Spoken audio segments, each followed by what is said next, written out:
I know. It's trying to get me, but I'm gonna still go. It's talking about that my disk space is getting low. Okay, that's fine. That's fine. Hey, look.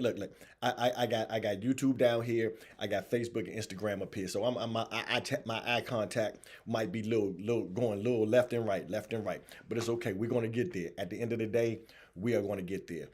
Man, let's talk about, guys. Let's jump right into it. Let's talk about exactly this 40 acre. My first day with my new tongue. I'm getting used to it. This 40 acre and a mule lie. We have been told. Let's call it what it is. It's time, fellas, guys, ladies, gentlemen. It is time that we begin to call out the lies, the treachery, the deceit that we have always been falling for. The four words, or maybe it's three. You tell me. You know, I did go to the class. My class is I have a PhD from FHS, which is a public high school diploma from Philly High School. So let's go through these numbers. We were told that we could have 40 acres and a mule. And where did that lie come from? I want you guys to do some research. Do some research for me. I want you to look up the Homestead Act of, believe it was 1962. The Homestead Act of 1962. Now, why is that relevant to us? It's because the Homestead Act of 1962 allowed anyone to settle and would get 160 acres. 160 acres to farm, because they wanted a lot of people to go off the Midwest. So why is that prevalent to us now? Well, if we see most of the Midwest are European, they don't look like us. They got 160 acres. I bet we didn't know that. I wasn't aware of this. And when I found out this, I was like, whoa. So the Europeans were given 160 acres. 3 years later, let me make sure I got my facts straight. In 1865, June 16th, 1865, we were promised 40 acres and a mule. General William T. Sherman, the Special Field Army number 15, issued on January 16th, 1865. We were promised this. So 3 years later, we were promised 40 acres and a mule. 3 years previous, 160 acres were given away to our white counterparts. 3 years later, they'd be like, man, I got you. Don't even worry about it. Does that sound familiar? Does it sound familiar? I got you. Just be careful. Just be patient. Just be patient. The four words that I hate, the four words that I despise, that we as African Americans, we typically always give benefit of the doubt. Woo! That's a killer. No matter what. Oh, well, let's give them the benefit of the doubt and let's see how it plays out. Does that sound familiar? So what happened to our 40 acres and a mule? 3 letters. K, and K. The KKK disrupted the politicians, and they drew down. We were going to get our 40 acres, but it wasn't a good idea then. It didn't become a good idea. Well, now it's not a good idea. Now, we didn't gave 160 acres away to the Europeans, but African Americans, we can't get 40 acres and a mule. So that's why I am employing, I'm passionate that on July 4th, that we stand up. Let me take that back. Woo! Thank you, Heavenly Father. That we sit back, allow our silence to speak volumes. You know, I'm gonna move my chi a little bit so we can just let that settle in. On July 4th, the 4th of July, we are going to allow our silence to speak volumes. Woo! I like that. That's gonna be the secondary line. So you got the headline and then you got the byline, the secondary line. That's gonna be our secondary line. July 4th, black out the 4th. Let your silence speak.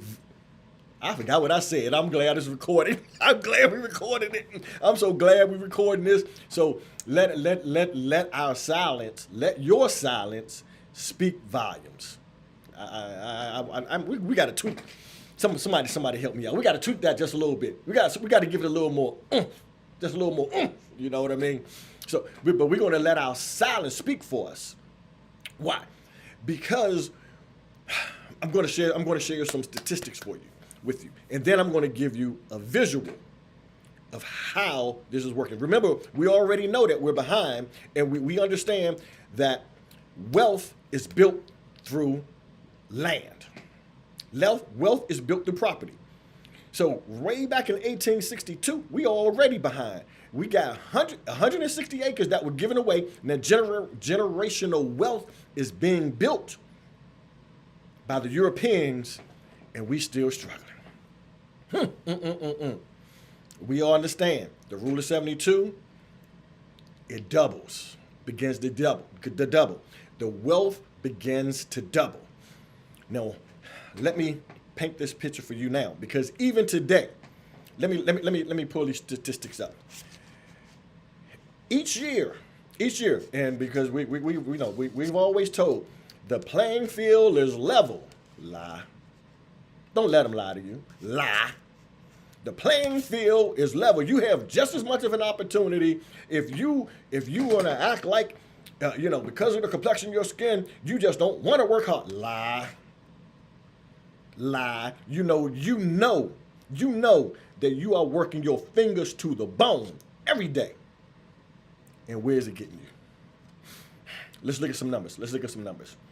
Each year, businesses that are angel investors, these are people who are investing in companies, $55.48 billion are given away each year. Now, I'm going to share with you how much. Just take a wild guess. Just pick a number out of thin air. How much do you believe of that $55.48 billion go to black-led companies? Okay, let's go. Less than half of 1%. To be exact, 0.4%. 0.4% will go to black-led companies. So how does that effectively affect you? Because that means money that is not going into your communities. You're not able to build, we're not able to have grocery stores that we need to have us eat healthy. I remember I was working for, I'm not going to say the name, but if you know me, you know where I used to work. And I worked in Southeast Washington, D.C. And we knew we would change prices. Well, it used to be every Wednesday we would change prices, but then they got to change the prices, I think like two or three times a week. I was a file maintenance manager. I was probably one of the first file maintenance. Whenever they went to go on file maintenance, I was probably one of the first file maintenance manager at our store in DC, in Southeast DC. And we would change our prices, boom, boom, boom, boom. And we would notice that when we would go to the suburbs, the same items that we were changing our prices for were cheaper in the suburbs.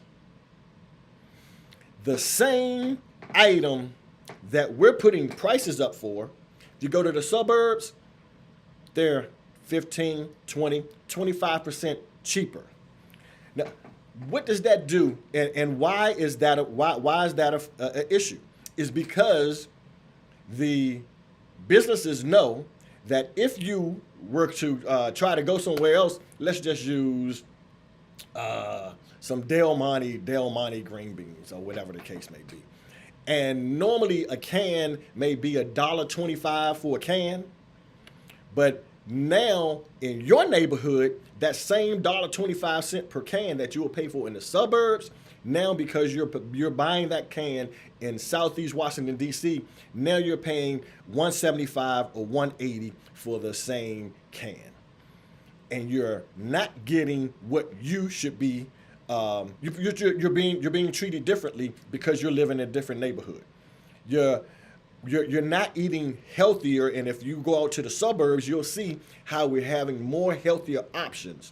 So if we were to invest in black-led or aligned businesses, then we could have grocery stores that are built in your community, Ward 7, in your community, where you can have better nutritional options, where your child can and just think about it. All that sugar we're putting in our children, all that sugar we are putting in our children are making them hyper, and then we take them to their doctor. We need our own hospitals. We take them to their doctor, and they tell us that our child has ADD. He not sitting down. He not sitting down because he got ADD. And how we going? What can I do, doc? Let's give him some drugs. Let's pop him some drugs. He's 7 years old. Let's pop him some drugs. And so when we understand, and we have hospitals and doctors in our neighborhoods who can better understand what we are going through, that no, he's not hyper, he's just misunderstood. He's just not eating right. He has too much sugar in his system. That's what's wrong with him. Let's see if we can give him a better diet. With doc, I can't afford to feed him the way he should be eating. What? We need to have those grocery stores in our neighborhoods. We have to get those grocery stores in our neighborhoods so our young children can eat. So, and this just goes and goes and goes and goes from generation to generation. Oh my God, I was working and off of MLK, right off of MLK. It's not there anymore, but right across from St. Elizabeth. Oh, here go the cat. Right across from St. Elizabeth Hospital. And I'm on the cash register. And I recall so vividly, this was 1984, maybe 85. I can't remember the exact year, but it's that time frame, 1984, 1985. And I'm ringing the girl up, and she comes up there, and she's getting some Enfamil or Similac. We're doing the WIC or whatever. And then she has some groceries behind there. And the comment she made stuck with me. Obviously, it stuck with me because I still remember it to this day. She says, "This is when we had the colorful food stamps, and you turn them out. You got the brown ones and the purple ones, and you turn them out, and you give them the $1 food stamps, and you turn them out." This little 16-year-old girl coming to the store for her mama says, "I can't wait to have me a baby so I can have my own food stamps." Sad. And it stuck with me to this day. There was nothing I can do about it then, but now that I understand. Economically, she wasn't in a situation where she could better benefit herself. So now what we're going to do, we're going to educate our young people. We're going to educate our older people who still believe that somebody's going to come and take care of you. I already told you, in 1862, they gave away some land, 160 acres, to someone else, promised you in 1865 that they were going to give you 40 acres and a mule, and you still waiting. We still have Kendrick Lamar singing about it at the Super Bowl, 40 acres and a mule. In 2025, we still thinking about this 100-some years later. When does it happen? Guys, it ain't gonna happen. Shh. I don't know if anybody told you, but come here. Shh. It's not going to happen. Woo. Okay, now I got that out my system. So what can we do? We need to, one, educate ourselves. Two, even through the education, I get ahead of myself because yes, we have to have the education because the education is extremely important. But first, I believe mentally we have to get out of the, for lack of a better term, the plantation mentality, believing that somebody is going to come save us when it's not happening. Anytime that you may think that you're getting one step forward, 1973, 1983, 1993. And I remember, and I tell my wife this too. I'm like, you know what? Because I saw or I believed in the fallacy that we were moving forward together, that I put my blinders on that everything is going to work out. You know, because we all go, you just got to be faithful. You got to have faith. You got to just believe that it's all going to work out, guys. Some of you, I'm daggone near 60 years old, and it hasn't happened. It's not going to happen. Nobody is going to come save me but me. Nobody is going to come save you but you. So first, we have to understand that mentally. So we have to get that mental massage to understand that we have to change our mindset. So I am obsessive. If you know me, I am obsessive on how to change your mindset. I am probably over the top on personal growth, growing yourself personally before understanding the steps to take, because everything's online. But until you change how you think, until you change what you believe that you should do, you're going to believe someone else outside of you is going to come save you and take care of you. And it's not happening. It has to happen inside of ourselves, and it has to happen inside of our community. I'm not saying that we should not go outside of our community, but what I am saying is that we should take care of our community and our home first. And then we allow those dollars to go outside our community. Okay, does that make sense? So now let me show you how. Is the word unfair? I think the word may be unfair. So again, I remember I shared with you that $55.48 billion are going to companies to help them payroll, to help them grow, to help them with debt. But only 0.4% goes to black-led companies or minority companies. So what does that look like? And now tell me if you think this is fair. I guess fair is a good word. So we have a 100-piece puzzle. Okay, we have a 100-piece puzzle, and inside this 100-piece puzzle, you have, let's say, 1 hour to put this puzzle together. Your competitor, JoJo, or Sean, okay, Roger, whatever name you want to call him, he has a 100-piece puzzle that he has to put together. And he has 1 hour to put this puzzle together.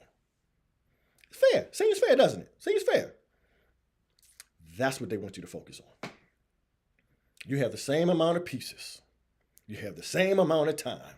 You're starting at the same time. You're finishing at the same time. You have the same amount of time to get this together. But guess what? What we don't understand is that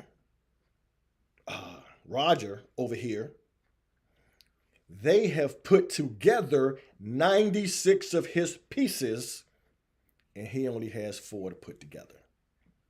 Your puzzle, the little jigsaw puzzle, the 100-piece puzzle, you have 4 pieces that are put together, right in the middle somewhere, and you got to put 96. Okay. I'm gonna pause for 1 second. I'm gonna pause. I normally have my little juice, my something beside me. I would take a sip. I'm gonna let that visual sit in. That they're gonna tell you that, hey, it is fair. You have the same amount of pieces, you have the same amount of time, but they have 96 pieces already put together, and you only have 4. And they're going to tell you you got the same amount of pieces, you have the same amount of time, but someone has infused 96 pieces and put it together, and for you, only 4. Now, but they're going to tell you it's fair. They're going to tell you it's fair. And every time you do the puzzle, they're going to tell you, they're going to put 96 pieces together for them. And that's equivalent to 0.4% of the money going to black businesses, whereas the other 99.6% going to other businesses.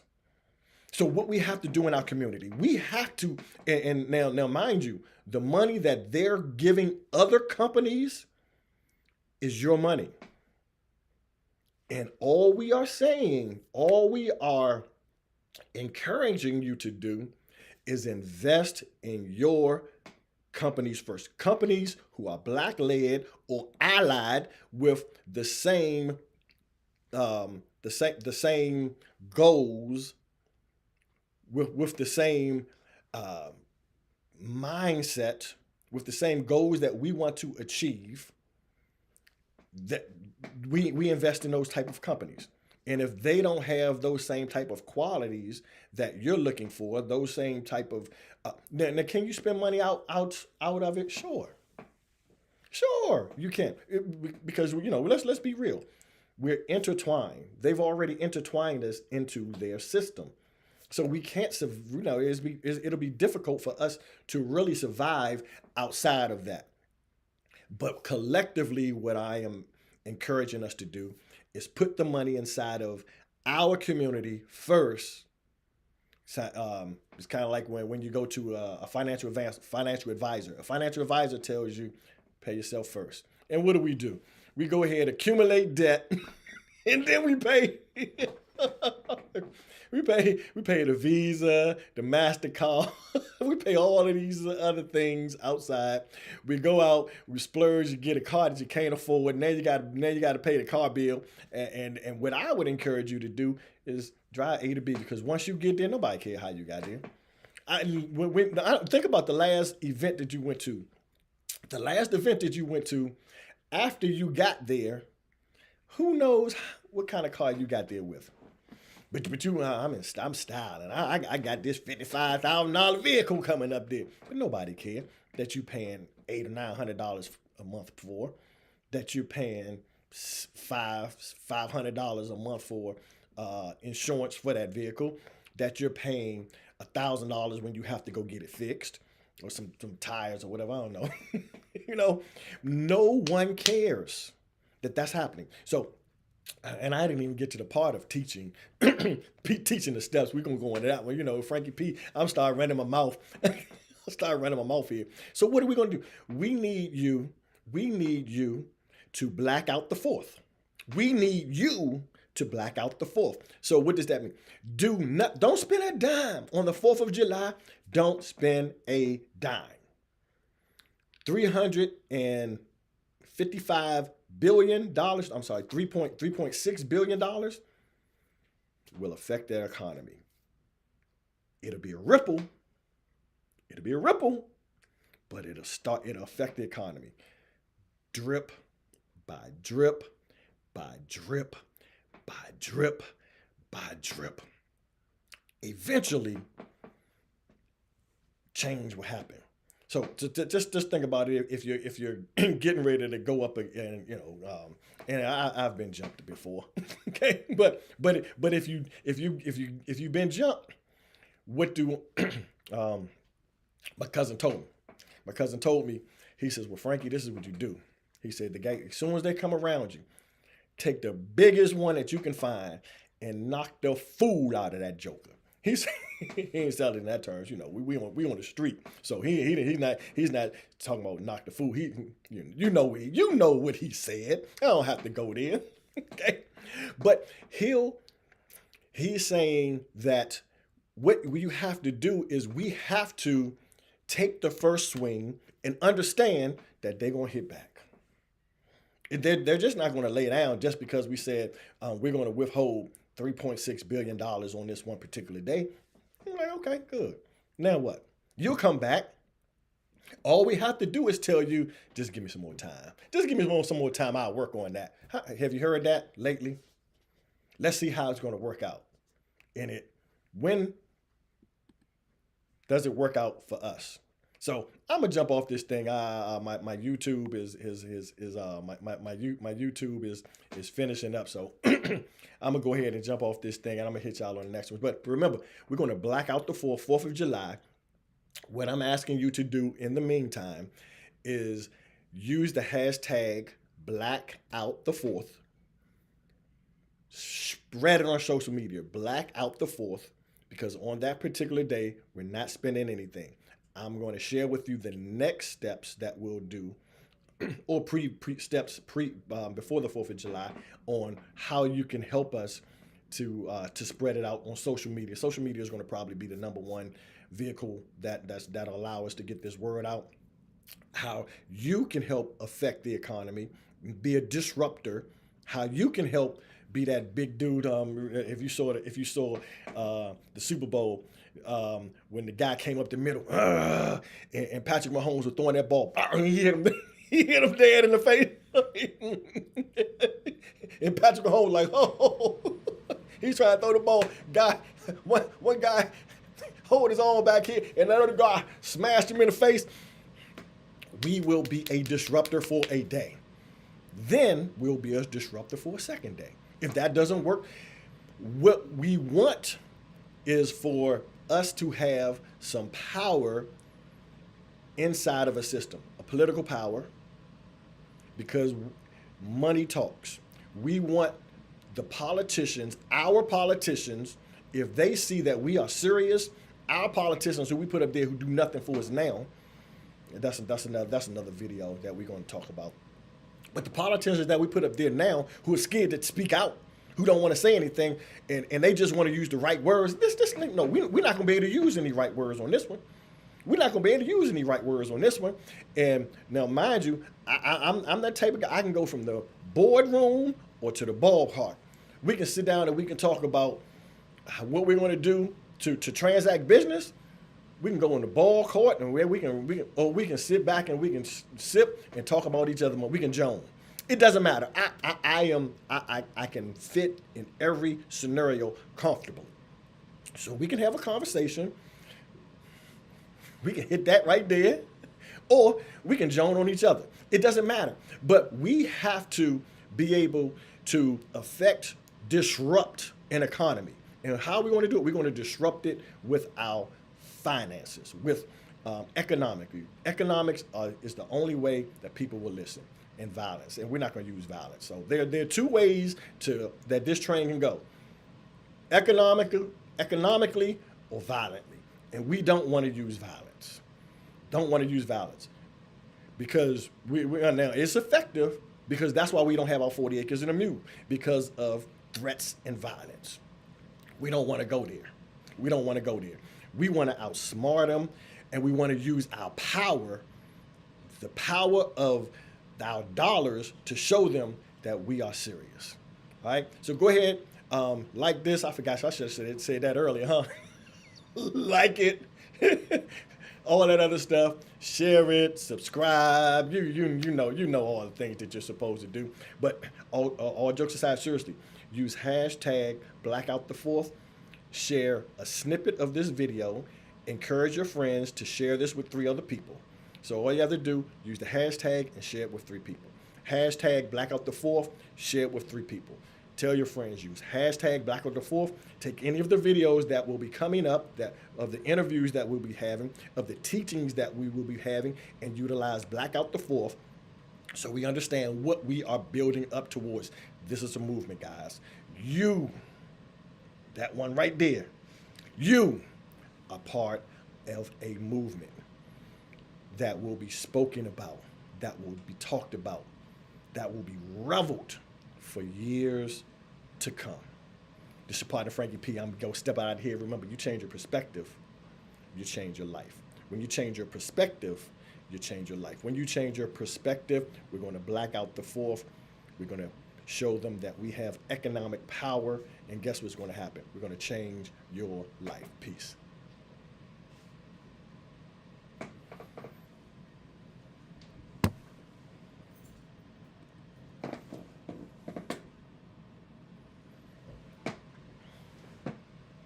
Who that over there? Who that over there making all that noise? Making all that.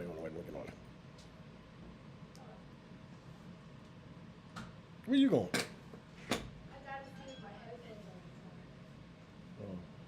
Okay. Okay. Okay. Okay.